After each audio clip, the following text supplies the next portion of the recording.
Hello students, how are you? सभी ठीक हैं?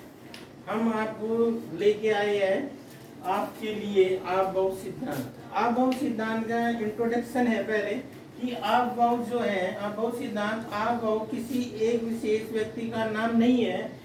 यह जो अपनी परमाणु भौतिक है और क्वांटम रसायन विज्ञान में एक जर्मन शब्द है आप बहु प्रिंजिंग। क्या है? एक जर्मन शब्द है आबाउ प्रिंटिंग, और जिसका जो शाब्दिक अर्थ है, वो संरचना या निर्माण करना, एक एक करके निर्माण करना। फॉर एग्जाम्पल, जैसे निर्माण एक एक निर्माण करना कि हमारे पास कोई मैसन मिस्त्री होता है, वो किसी वॉल का निर्माण करता है तो पहले एक ईंट रखता है, फिर एक ईंट, इस तरह एक एक करके निर्माण करना। जो हमारे पास आबाउ प्रिंजिंग शब्द है उसको ही हमने आबाउ सिद्धांत कहा है। और ये आबाउ सिद्धांत किसी एक विशेष व्यक्ति ने नहीं दिया। 1920 के दशक के आसपास, 1920 के दशक में, समझो आसपास के दशक में, नील्स बोर, हमारे साइंटिस्ट नील्स, भौतिक वैज्ञानिक नील्स बोर और भौतिकी वैज्ञानिक हमारे वोल्फगैंग पॉली ने मिलकर इस आबाउ सिद्धांत का प्रतिपादन किया। और उन्होंने यह बताया कि जो परमाणु और जो उसके ऊर्जा स्तर है, उसमें जो हमारे वो सब कोश या ऑर्बिटल्स है, उसमें ऊर्जा के बढ़ते क्रम में एक एक कक्षक का भरा जाना ही आबाउ सिद्धांत कहलाता है।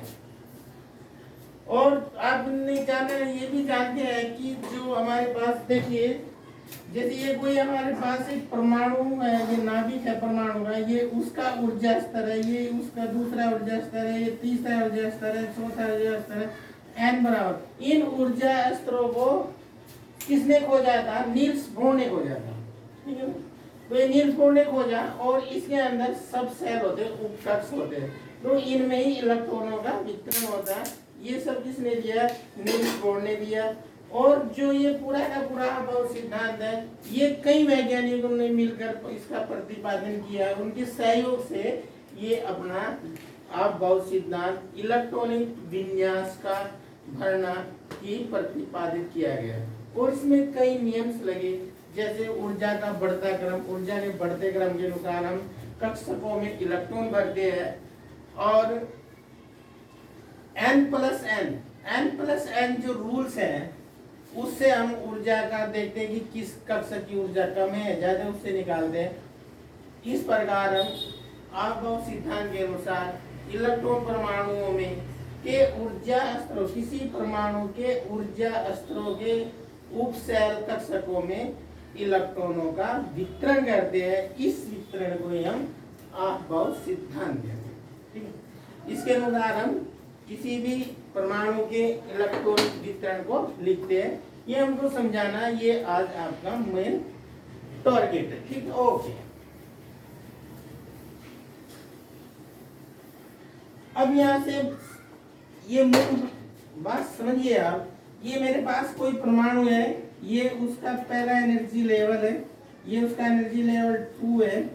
ठीक है, ये एनर्जी लेवल 3 है। ये n बराबर 1, n बराबर 2, n बराबर 3, n बराबर 4, ये n बराबर 5, और ये n बराबर 6, ये n बराबर 7। ठीक है,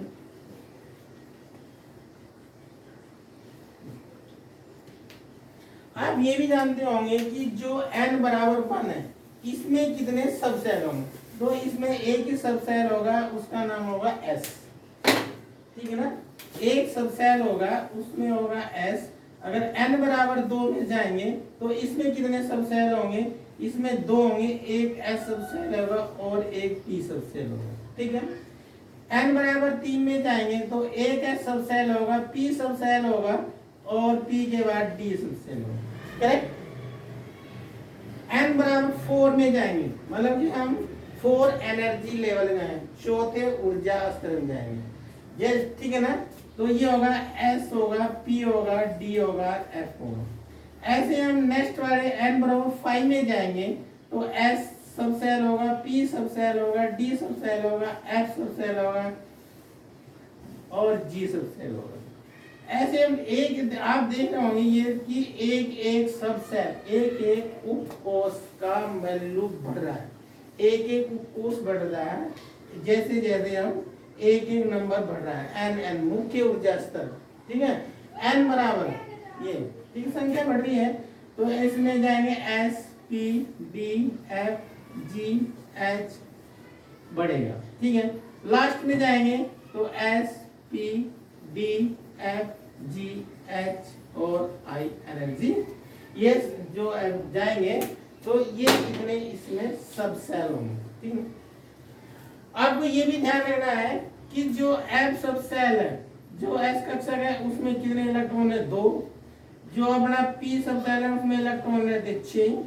जो डी सब सेल है उसमें इलेक्ट्रॉन रहते 10। जो एफ इलेक्ट्रॉन है उसमें जो एफ उपकोष है उसमें 14 इलेक्ट्रॉन रहते हैं। तो जो जी उपकोष है उसमें कितने इलेक्ट्रॉन रहेंगे, 18 रहेंगे, ठीक है। जो एच उपकोष आएगा उसमें कितने रहेंगे, 22 इलेक्ट्रॉन रहेंगे। जो आई उपकोष आएगा उसमें कितने इलेक्ट्रॉन रहेंगे, 24 रहेंगे, ठीक है। ये भी याद रखना। अब मुझे बनाना है आप सिद्धांत का जो अपना ऊर्जा स्तर है, एनर्जी जिनमें हम इलेक्ट्रॉन भरते हैं सब सेल का, वो बनाना इसकी हेल्प से, ठीक है ना। तो उसमें भरते हैं पहले, ये देखिए ये उसका जो टेबल है ये बना, जो आप होगा अपना स्ट्रक्चर जो एनर्जी लेवल दिखाया गया, ऊर्जा के बढ़ते क्रम, सब सेल जो कोष दिखाए गए हैं उनको बढ़ते क्रम में दिखाएगा और उनके बढ़ते क्रम में ही इलेक्ट्रॉन्स भरते हैं। कैसे भरते हैं इससे करना, अगर किसी भी बच्चे को याद नहीं है कोई बात नहीं है, आपको ये याद रखना, इसकी हेल्प से हम उस आरेख को बनाएंगे, ऊर्जा स्तर आरेख को बनाएंगे, ठीक है ना। कैसे बनाए देखो, अब हम यहाँ पे देख रहे हैं मेरे पास पहला ऊर्जा स्तर है n बराबर 1, ठीक है ना। n बराबर मुख्य ऊर्जा स्तर, मुख्य क्वांटम नंबर को शो करता है मुख्य ऊर्जा स्तर s, इसमें कौन है s सब, तो ये करता है n बराबर 1, तो यहाँ पे हम लिखते हैं 1, ये शो कर रहा है 1 और ये शो करता है s। तो ये कहता है कि कोई भी परमाणु, देखो ये मेरे पास एक कोई परमाणु है, ये उसका जो जहां पर इलेक्ट्रॉन घूमता है वर्तीय कक्षा में घूमता है, तो इसका पहला ऊर्जा स्तर है, इन्हीं में इलेक्ट्रॉन चक्कर लगाता है, ये उसका दूसरा ऊर्जा स्तर है, इनमें एस पी डी एफ कौन होते हैं, उपकोष होते हैं, ठीक है। ये हमारा कितना है, तीसरा ऊर्जा स्तर है, ये ऐसे चौथा ऊर्जा स्तर है, ठीक है ना। इस ऊर्जा पहले ऊर्जा स्तर की एनर्जी कम होगी, दूसरे ऊर्जा स्तर की ज्यादा एनर्जी होगी, तीसरे ऊर्जा स्तर की इन दो से ज्यादा होगी। तो ऐसे जैसे जैसे हम n बराबर 1 में जाएंगे इसकी ऊर्जा कम होगी, ये पहला ऊर्जा स्तर है, n बराबर 2 दूसरे ऊर्जा स्तर में जाएंगे उसकी एनर्जी पहले वाले ऊर्जा स्तर से ज्यादा होगी। n बराबर 3 तीसरे ऊर्जा स्तर में जाएंगे तो उसकी ऊर्जा मतलब n बराबर 3 तीसरा एनर्जी जो लेवल है उसकी एनर्जी मतलब जो ऊर्जा स्तर है उसकी एनर्जी इन सबसे ज्यादा होगी। तो ऐसे जैसे जैसे हम ऊपर बढ़ते जाएंगे, ऊर्जा स्तर बढ़ते जाएंगे, उनकी ऊर्जा का मान भी बढ़ेगा, ठीक है। ये तो हम लिखते हैं इसे 1s, ये 1 है, इसको बोल देंगे इस, ये हो गया पहला। अब चलेंगे n बराबर 2, इसमें क्या 2, इसमें कौन आएंगे 2s और 2 भी आएगा जो 1s, ठीक है ना। n बराबर 2 है, n बराबर 2 है, ये शो कर रहा है कि ये दूसरा मुख्य ऊर्जा स्तर है और उसमें वो कौन कौन सा है s और p है, इसलिए लिखेंगे दूसरे नंबर पे हम लिखेंगे 2s और भाई 2p, ठीक है। हमारे याद नहीं, हम इसकी हेल्प से लिखेंगे, कोई जरूरी नहीं हमको रटना, समझना है, ये समझेगा, ठीक। अब ऐसे तीसरे ऊर्जा स्तर में जाओ, n बराबर दिए तो ये कहना है 3s 3p और 3d हो जाएगा, तो इसको लिखेंगे यहाँ से हम 3s, ये हो जाएगा 3p और फिर आ जाएगा अपना 3d।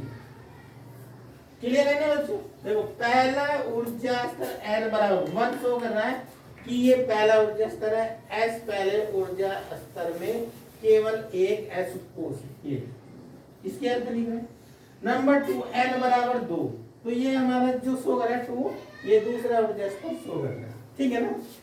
ऐसे ये तीसरे में कौन है, 3 सब सेल है SPD। अब आगे n बराबर 4, तो यहाँ लिखें 4s। तो 4s कहाँ से है, ये n बराबर 4 है, तो ये 4s 4p 4d 4f, ठीक है ना। ये शो करता है कि ये इस चौथे ऊर्जा स्तर में उपकोष है, ठीक है। तो 4s 4p 4d ये हो जाएगा 4f। अगर 4 है, n बराबर 4 है, तो उसमें 4 ही सबसेल होंगे। n बराबर 2 है, तो उसमें 2 ही सबसेल होंगे। n बराबर 3 है, तो उसमें 3 ही उपकोष होंगे। कौन होंगे, SPD। n बराबर 1 है, तो उसमें एक ही s उपकोष होंगे।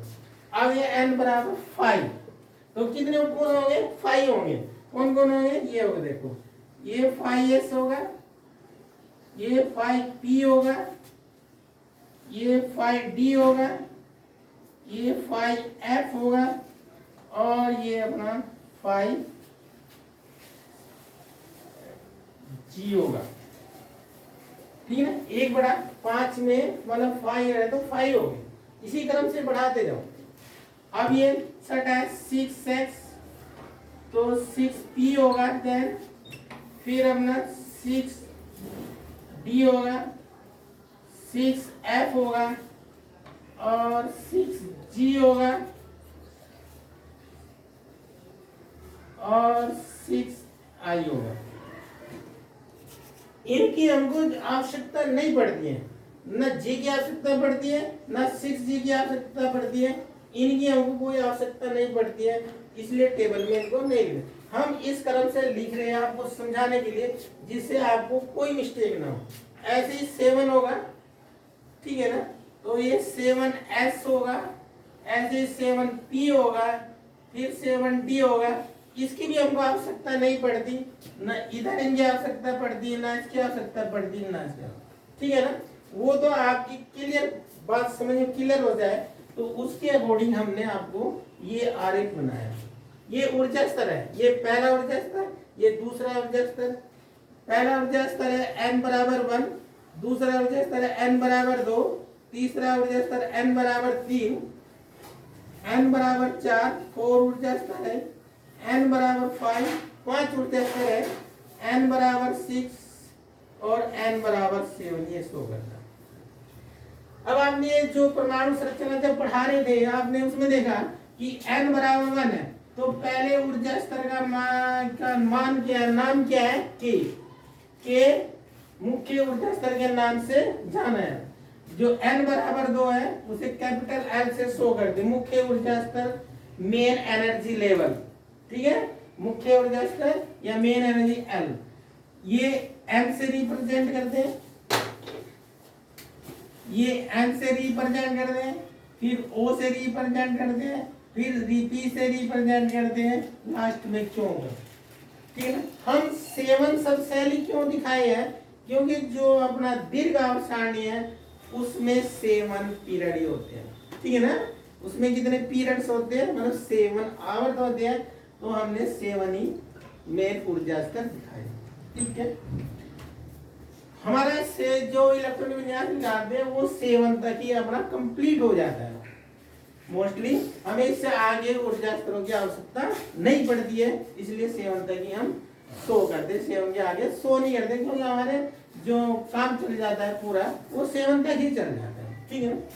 तो अब हम इसको बनाएंगे n बराबर 1, तो n बराबर 1 है, तो इसका मतलब कि ये पहला ऊर्जा स्तर है, उसको किससे रिप्रेजेंट करते हैं, देखिएगा यहाँ से कोई रटने की जरूरत नहीं है, आपको बस ये समझना है, आपको इसको कोई रटने की जरूरत नहीं, किसी के याद नहीं है कोई बात नहीं, बस उसके याद ये होना चाहिए कि ये अपना किसी परमाणु का ऊर्जा स्तर कैसे दिखाते हैं। तो यहाँ पे n बराबर 1 कर दे, पहला ऊर्जा स्तर उसका संकेत है n बराबर 1, दूसरा ऊर्जा स्तर है उसका संकेत n बराबर 2, तीसरा ऊर्जा n बराबर 3, और उसको रिप्रेजेंट करते ABCD वाले कैपिटल लेटर्स अल्फाबेट में KLMNOPQ, ठीक है ना। ये भी बात आपको बड़ी बात ही ध्यान रखना कि जो पहला ऊर्जा स्तर n बराबर 1 उसमें कितने कोष होंगे, 1 s, जो n बराबर 2 है उसमें कितने फोर्स होंगे 2 s और p, बट एक का इंक्रीज हो जाएगा। जो n बराबर 3 है उसमें कितने फोर्स होंगे 3 s p और d, ठीक है ना। इलेक्ट्रॉन आप जानते हैं कि s में 2 होते हैं, p में कितने इलेक्ट्रॉन होते हैं 6 होते हैं, ठीक है ना, s में 2 होते हैं। तो ऐसे ये लिख दिया हमने कि s जो कोस है उसमें इलेक्ट्रॉनों की संख्या 2 है, जो p कोस में इलेक्ट्रॉनों की संख्या 6 है, जो d है उसमें इलेक्ट्रॉन की संख्या 10 है, जो f है उसमें इलेक्ट्रॉन की संख्या 14 है, जो g उपकोष है उसमें इलेक्ट्रॉन की संख्या कितनी 18 है, जो h उपकोष दिखाया हमने है, जो h उपकोष ये है, ठीक है ना, इसको हमने 22 दिया है, और जो I उपकोष दिखाया है उसमें कितने इलेक्ट्रॉन होते हैं 24 होते हैं, ठीक है ना। ये आपको याद रखना। फिर ये याद नहीं है तो आप इसमें देख रहे हैं कि अगर कुछ भी याद ना हो तो आपके याद s का 2 है ना, कि s में 2 होते हैं, तो नेक्स्ट में 4 जोड़िए, p निकालेंगे 4 जोड़िए, मतलब 4 जोड़िए तो 4 to 6 आएंगे। नेक्स्ट में हमें निकालना d, हमारे याद नहीं है तो क्या करना है, तो 6 में फिर जोड़िए 4 जोड़े तो 10 आएगा। आगे नहीं याद है कोई बात नहीं, तो 10 में आप 4 जोड़िए 14 आएगा, ऐसे आप 4 जोड़िए तो अगले का नंबर का इलेक्ट्रॉन आएगा, ठीक है ना। तो ऐसे बढ़ते हैं, ये हमने दिखाया। तो ये कौन सा ऊर्जा स्तर है, मेरा K है, ये L ऊर्जा स्तर है, ठीक है ना, ये M ऊर्जा स्तर है, ये N ऊर्जा स्तर है, ये O ऊर्जा स्तर है, ये P ऊर्जा स्तर है, ये Q ऊर्जा स्तर है, ठीक है ना। इसमें कितने इलेक्ट्रॉन रहते हैं, यहां से देख कोई बात नहीं, S है तो S में कितने इलेक्ट्रॉन है, यहाँ पे लिखो 2, तो ये पहला ऊर्जा स्तर n, ये शो कर रहा है 1 कि ये पहला ऊर्जा स्तर हमने दिया है कि n बराबर 1, ये स्पष्ट दिखाया कि n बराबर 1, तो ये शो करता है n, और ये k मुख्य ऊर्जा स्तर का नाम है, और ये 2 इसमें इलेक्ट्रॉन की संख्या है। अब p में कैसे निकालेंगे, देखो ये दूसरा सॉरी n बराबर 2 में s में कितने हैं 2, p में कितने 6, तो दूसरे ऊर्जा स्तर में कितने आएंगे 8 इलेक्ट्रॉन आएंगे, और ये n बराबर 2, ठीक है ना, ऐसे भी याद कर सकते हैं। ये D है, D में कितने 10, ये N बराबर, इसमें कौन है S P और D, तो इसमें कितने 2, P में कितने 6, 6 तो 8, और 8 और 10 कितने 18 होते हैं, तो ये 30 में आ गया। ऐसे बढ़ते जाना, इसमें 32 आएंगे 4 में, ठीक है। ये देखिए इसमें जोड़ना है, S में 2, P में 6, 2 8, और D में 10 18, 18 और 14 जोड़ना कितना आएगा 32 आएगा, तो ये 32 होगा। ऐसे इसमें जोड़ देना, ये हमने दिया है इनकी मात्रा संख्या दी है कि G में कितने इलेक्ट्रॉन होंगे, ऐसे इनमें आप जोड़ते जाना, ये निकल जाएगा। अब इसमें आना देखो कैसे इलेक्ट्रॉन फील होगा, मतलब कि हमें पहले ये रूल्स याद रखना जो हमें इन साइंटिस्ट लोगों ने दिया, इन्होंने मिलकर जो भी इसको प्रतिपादित किया। देखो जो ये किसने बताया हमें, ये बताया नील्स बोर ने, किसी भी परमाणु के ऊर्जा स्तरों की जानकारी दी नील्स बोर ने, और जब हम इनका इलेक्ट्रॉन विन्यास भर रहे थे तो कई वैज्ञानिकों ने मिलकर हम इस नियम का प्रतिपादन किया, ठीक है ना। आप नियम का सिद्धांत दिया इनको इलेक्ट्रॉन वितरण करना, तो उसमें कौन सा रूल दिया इन्होंने, नंबर 1 हमको देखना है ऊर्जा का क्रम। ऊर्जा क्रम, पहले इलेक्ट्रॉन उस कोष में जाएगा जिसमें एनर्जी कम होगी। एनर्जी को देखते हैं, किससे देखते हैं, n प्लस n नियम से। n क्या मुख्य क्वांटम संख्या है, मुख्य क्वांटम संख्या है। l क्या है, यहाँ पर डिंगनसी क्वांटम संख्या है, डिंगनसी क्वांटम संख्या है, जिसे हम L से रिप्रेजेंट करते हैं। तो पहले इलेक्ट्रॉन जाएगा हमारा 1s में, इलेक्ट्रॉन ऐसे भरेंगे, इसके बाद ये ऐसे होगा, फिर इसको काटो, ये इसमें जाएगा, इसका टर्न फिर ऐसे टर्न होगा, ये ऐसे, ये देखो ये एरो निशान नीचे को ये भरना, ठीक है ना। इसको टर्न करना है, फिर हमारा इलेक्ट्रॉन इनमें फिल होगा, ये भरिएगा,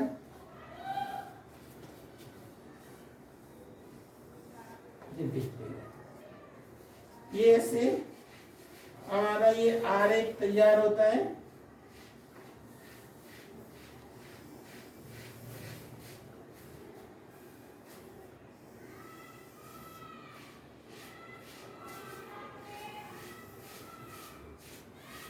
बस इनकी हमको आवश्यकता नहीं है, हमारा काम हो जाता है, ठीक है ना। और जो इंक्रीज ऊर्जा होती है, जो एनर्जी लेवल बढ़ता है वो इधर को बढ़ता है,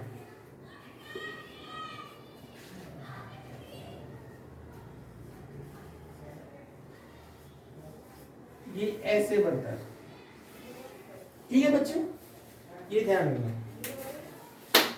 तो पहले इलेक्ट्रॉन किस में जाएगा, 1s में जाएगा। 1s में जब तक 2 इलेक्ट्रॉन कंप्लीट नहीं होंगे तो ये इलेक्ट्रॉन इस वाले 2s में नहीं जाएंगे, ठीक है ना, ये कंप्लीट होना है। फिर जब 2s कंप्लीट हो जाएगा, इसमें 2 इलेक्ट्रॉन भर जाएंगे, फिर जाएगा 2p में, 2p के बाद जाएगा 3s में।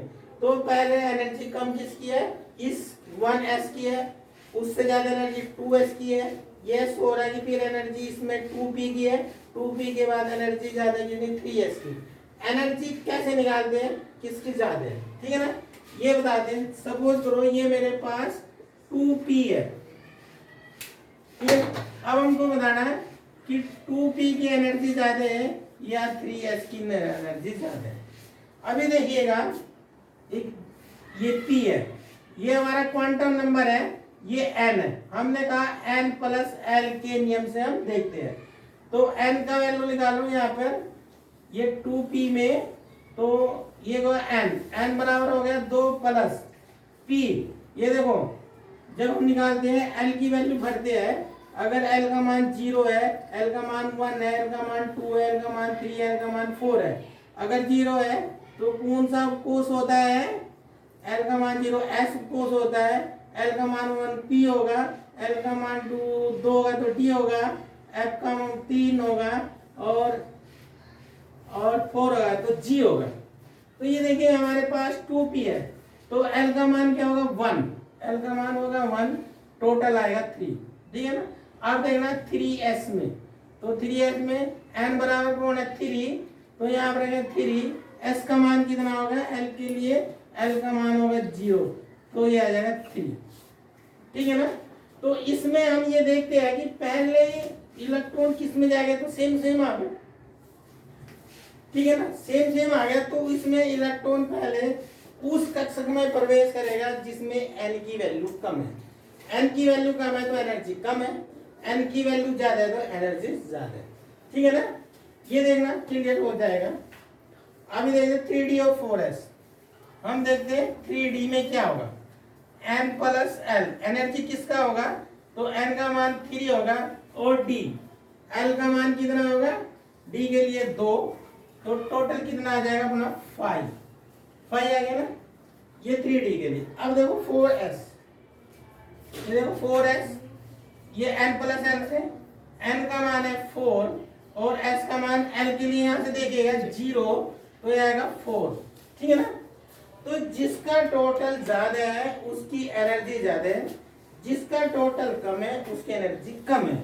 तो इसलिए पहले कब जाता है, पहले 4s कंप्लीट होता है, क्योंकि 4s की वैल्यू कम है, n की वैल्यू कम है। 4s की एनर्जी टोटल है वो 4 है, जो मात्रात्मक संख्या 4 है, मात्रा संख्या इसकी 3d की 5 है, तो 5 की एनर्जी ज्यादा है, 4s की एनर्जी कम है। तो पहले अपना 4s भरता है, उसके बाद अपना 3d भरता है, ठीक है ना। तो इस तरह से ये अपना आप होगा हमारा एक नियम है जो कई साइंटिस्ट लोगों ने दिया था।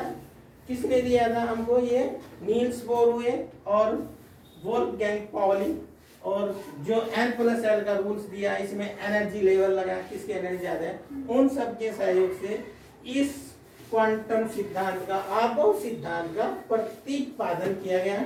इस सिद्धांत से हम किसी भी परमाणु में के ऊर्जा स्तरों सब सेल में इलेक्ट्रॉनिक विन्यास को निकालते हैं। तो आबोह सिद्धांत से हम क्या निकालते हैं, इलेक्ट्रॉनिक विन्यास में किसी भी परमाणु में ऊर्जा स्तरों में, उस कोषों में इलेक्ट्रॉनों की संख्या ज्ञात करते हैं। और याद रखना कि जिसकी एनर्जी कम होगी सेल की, उसमें इलेक्ट्रॉन पहले जाएगा, जिस इसकी ज्यादा होगी, इसमें इलेक्ट्रॉन बाद में जाएगा। और इसी आरेख से हम लिख सकते हैं कि इसकी एनर्जी कम है और ज्यादा है, ठीक है ना। देखो 1s की एनर्जी कम है, ऐसे करो। 2s किससे ज्यादा है, ये ऊर्जा आरेख बनाओ। फिर इसकी ऊर्जा ये बनाएगा 2p के बाद 3s के बाद ये लिखो 3p के बाद ये लिखेगा 4s के बाद लिखेगा 3d के बाद आएगा 4p के बाद आएगा 5s के बाद आएगा 4d के बाद आएगा 5p के बाद आएगा 6x के बाद ये लिखेगा 4f यहाँ पे लिखेगा 4f के बाद आएगा 5d के बाद ये लिखेगा 6p और 6 के बाद 7s, ठीक है ना। ये इसके ऊर्जा आरेख है बढ़ते क्रम में, इसकी सहायता से हम इसका ऊर्जा आरेख लिखते हैं। अगर ये क्लियर है ना बच्चों, ये नहीं है कोई आदमी ये टेबल नहीं लिखना आता तो हमारे पास ये होना चाहिए माइंड में, और इससे हम इसकी सहायता से हम इसको बड़ी इजीली से लिख देंगे और कोई मिस्टेक नहीं होगी। और ये याद रखना sp-d-f-g में कितना इलेक्ट्रॉन होता है, कुछ भी याद ना हो तो s हो, s में 2 इलेक्ट्रॉन होते हैं, उससे आगे p आता है तो 4 ऐड कर देना। p के बाद d में कितना जानना है नहीं पता है कोई बात नहीं, तो p वाले में 4 ऐड कर देना, 6 + 4 10। ऐसे नेक्स्ट वाले में m में कितने नहीं पता कोई बात नहीं, तो 10 4 ऐड कर देना 14 है। इस तरह हम इनके उप कोषों में इलेक्ट्रॉनों की संख्या निकाल लेते हैं, ठीक है। इस प्रकार ये अपना आपबॉक्स सिद्धांत जो है ये कंप्लीट हुआ। ये इसका ऊर्जा आरेख है बढ़ते क्रम में, ऊर्जा आरेख दिखाएगा एनर्जी लेवल। इस तरह आप इसका भली बात स्क्रीनशॉट लीजिए और अच्छी तरह लर्न करना। अगर एक बार नहीं देख समझ आता तो वीडियो को बाद में पॉज करके दोबारा कम बैक करके देखिएगा, बार बार देख जब तक याद नहीं। कोई प्रॉब्लम है तो आप कांटेक्ट कर सकते हैं फोन पे, ठीक है ना, और अपने कमेंट्स भेज सकते हैं, उसमें आपका डाउट क्लियर कर दिया जाएगा। Thanks for the watching the video. पसंद आया तो इस वीडियो को लाइक और सब्सक्राइब जरूर करना। Okay thanks.